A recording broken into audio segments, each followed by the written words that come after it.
Muchos piensan que Venezuela se encuentra en este momento en un callejón sin salida ante el masivo fraude de julio y la represión brutal del régimen de Maduro.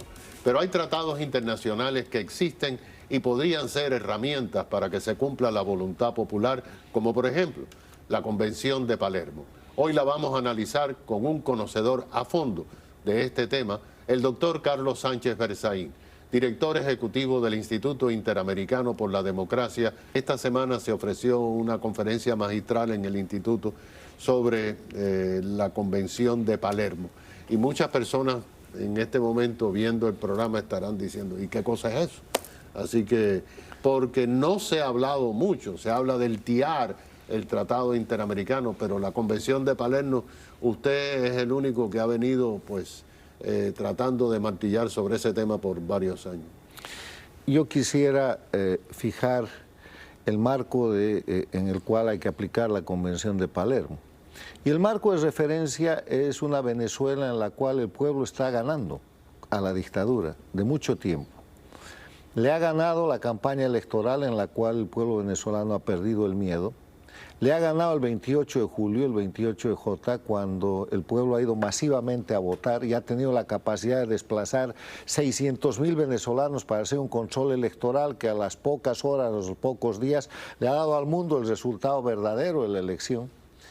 Y le está ganando en la discusión de la narrativa, donde el dictador Maduro, haciendo una cadena de crímenes, ha presentado un resultado fraudulento diciendo que ha ganado, y se ha demostrado que no ha ganado, y después ha empezado a cometer más crímenes para perseguir, para matar, para torturar, para ocupar el territorio venezolano con fuerzas de las avispas negras de Cuba, fuerzas paramilitares de la dictadura de Bolivia, gente de los grupos Wagner que vienen de Rusia, y además de eso ejercer terrorismo de Estado. Y en ese escenario la estrategia de la dictadura es asustar, aterrorizar al pueblo venezolano y hacerle creer que la dictadura puede ganar en base a la fuerza y la violencia, cuando en verdad el uso de la fuerza y la violencia es el último recurso en una derrota sucesiva que está al borde de caer. La dictadura venezolana se está cayendo.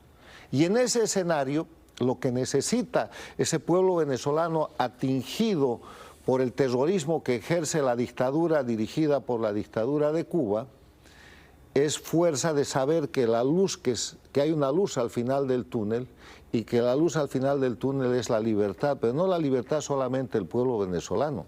En Venezuela se está disputando hoy día y se va a disputar por los siguientes meses la libertad de las Américas. Total. El resultado de lo que pase en Venezuela va a marcar los próximos 25 años en las Américas, incluyendo Estados Unidos y Canadá. Porque si Venezuela es Cuba 2, eso va a ser un centro de terrorismo, narcoestado, centro de desestabilización, base china, iraní, rusa para atentar contra la paz y la seguridad internacionales. Pero si en cambio triunfa como está triunfando la libertad y la democracia bajo el liderazgo de María Corina Machado y el presidente electo González Urrutia, la próxima en caer es Cuba. El mensaje de esto es que Cuba está disputando en el terreno, con el esfuerzo y la sangre de los venezolanos, su propia subsistencia. Entonces, para ayudar a eso, hay instrumentos internacionales, porque el mundo en el siglo XXI no es un mundo salvaje, no es un mundo desprovisto de normas, es un mundo regulado. Y entre las regulaciones hay algo que se llama la Convención de Palermo contra la Delincuencia Organizada Transnacional, cuyo verdadero título es la Convención de las Naciones Unidas contra la Delincuencia Organizada Transnacional. ¿Y qué dice esa convención?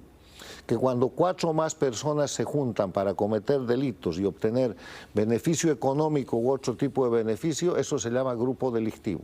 Exactamente lo que está pasando en Venezuela, en Cuba, en Bolivia.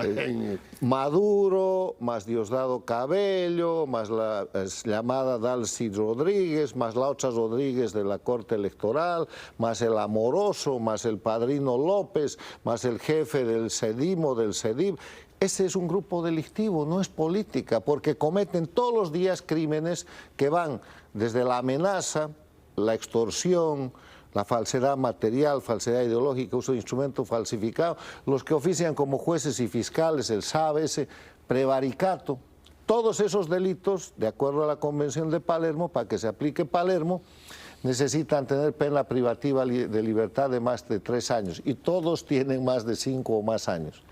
¿Y cuál es el secreto de la Convención de Palermo? En el derecho internacional, para ejercer derecho, necesita ser Estado o necesita ser organismo internacional. Los individuos, como usted y yo, tenemos capacidad procesal limitada, pero la Convención de Palermo lo que trae es que da personería al individuo para actuar en su país y pedir. Cada individuo puede ir a su fiscal, a su corte, a su juez y decir, señor, en Venezuela se están cometiendo estos delitos y me afectan.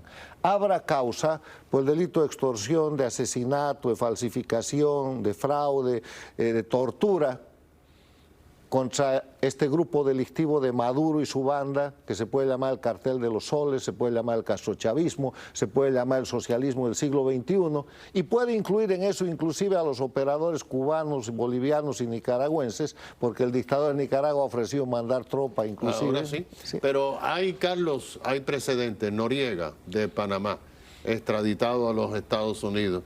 El presidente de Honduras, extraditado a los Estados Unidos. Lavado de dinero, tráfico de drogas, lo mismo que está pasando. Sí, y sobre esos precedentes, ahora el tema es que este no es un tema de Estados Unidos, es un tema de las Américas. El próximo mandamiento de apremio y la orden de captura internacional contra Maduro y su banda va a salir de la Argentina, o va a salir del Perú, o va a salir del Ecuador, o va a salir de Panamá. ¿Por qué? Porque todos son sujetos del derecho internacional que han firmado la Convención de Palermo. Después del foro que ha hecho esta semana el Inter-American Institute for Democracy, hemos tenido expositores extraordinarios como María Eugenia Talerico, una abogada famosa en la lucha antilavado de dinero en la Argentina, o como la doctora Patricia Benavides, la fiscal general del Perú, que encarceló al expresidente Castillo por su autogolpe y que ahora está temporariamente suspendida. En las próximas semanas estas dos mujeres están iniciando acciones contra Maduro y su banda en la Argentina y en el Perú. Y vamos a ver esos mandamientos de apremio y la orden de captura internacional en cuestión de días. Y va a pasar lo mismo en el Ecuador, en Panamá, en Costa Rica, en El Salvador. En Estados Unidos hemos tenido abogados americanos, entonces va a generarse una presión donde no es Estados Unidos o el imperialismo americano que tiene que ver con estos tipos que se dicen revolucionarios, no, es la libertad contra el crimen organizado, es la necesidad de prevenir que Venezuela no se vuelva en otra Cuba y que se respete la voluntad popular del 28 de julio. La posibilidad entonces existe. Está sucediendo.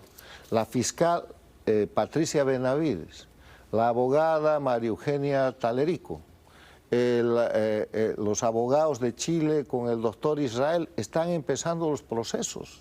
Y vamos a ver en las próximas semanas las respuestas de los jueces y los fiscales aplicando la Convención de Palermo contra el grupo delictivo organizado de Nicolás Maduro y todos esos nombres que hemos dado. Porque, a ver, la juez Rodríguez, que se atribuye la condición de presidenta del Tribunal Supremo de Justicia de Venezuela, primero no tiene esa condición porque hay un tribunal legítimo de Venezuela que ha dicho otra cosa. Claro. Y lo que ha hecho en esa función, además de suplantación de autoridad, de atribuirse los derechos del pueblo, es prevaricación.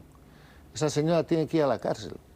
Y como no hay cárcel en Venezuela para la gente que encubre al crimen organizado que detenta el poder, hay cárcel en la Argentina, hay cárcel en el Perú, hay cárcel en Panamá, hay cárcel en Estados Unidos. Bueno, nosotros yo creo que tenemos que estar muy conscientes de que existen estas herramientas, muy conscientes de que se van a iniciar procesos. Y lo bueno de esto, doctor, es que trae esperanzas. Es que no se puede perder la esperanza. No se puede, más que la esperanza, dejar de observar la realidad. Hay un viejo adagio que dice, la parte más oscura de la noche es la que precede al amanecer. Hoy día en Venezuela parece que la violencia, el crimen organizado estuvieran dominando el poder soberano de Venezuela. Es lo último que pueden hacer, se están cayendo. Hay que aguantar, persistir y resistir es el mensaje. Bueno, muchas gracias. Es el doctor Carlos Sánchez Berzaín, director del Instituto Interamericano para la Democracia. Enseguida regresamos.